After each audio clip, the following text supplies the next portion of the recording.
il y a une clé par rapport à tes besoins que Dieu veut que nous puissions comprendre.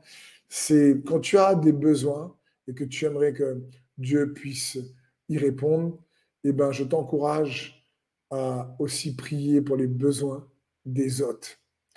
Il y a quelque chose qui se passe lorsqu'on prie pour le besoin des autres.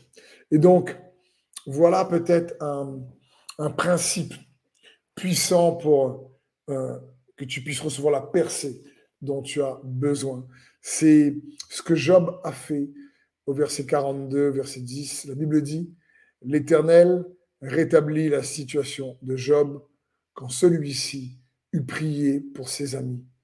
Il lui accorda le double de tout ce qu'il avait possédé.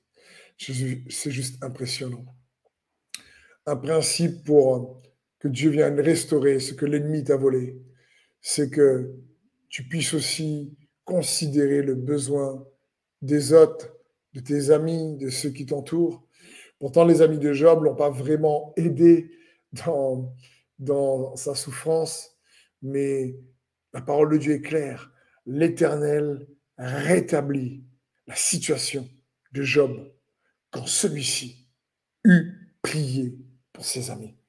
Et c'est pour ça qu'il est bon d'en prendre du temps toujours pour prier pour les besoins de ses frères et ses sœurs, pour les autres.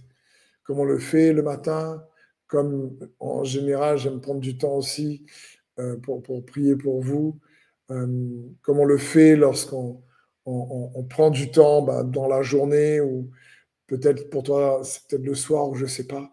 Mais le principe, il est important de dire Seigneur, je veux aussi pas te présenter mes besoins à moi, je viens te présenter les requêtes aussi de mes frères et de mes sœurs et prier en leur faveur, te présenter les requêtes de mes amis. Donc, il y a une clé là qu'il est bon pour nous de s'inspirer, une clé, comprenez bien, c'est une vérité, c'est un principe, quelque chose qui est bon de pratiquer pour expérimenter la percée que Dieu a pour chacun d'entre nous. Et à côté de ce principe puissant, prier pour ses amis, juste encourager toujours à persévérer. En n'oubliant pas que, comme Élie a prié pour que la pluie revienne, il a fait monter son serviteur 7 fois sur la montagne.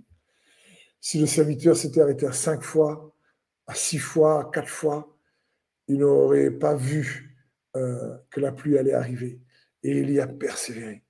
Quand Élisée dit au général de l'armée de l'ennemi de se tremper 7 fois dans le Jourdain pour recevoir sa guérison, s'il s'était arrêté à 5 fois, il n'aurait pas eu sa guérison.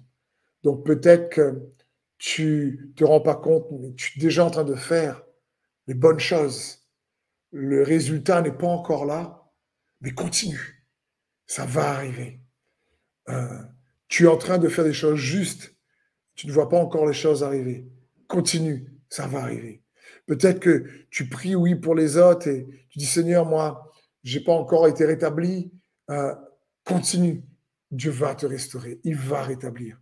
Je crois qu'il y a une percée puissante à un autre niveau en chemin pour beaucoup parce que tu attends cela et tu fais depuis longtemps ce qu'il faut et je t'encourage à persévérer et à avancer encore et à croire qu'il le fera encore dans le nom de Jésus. Amen.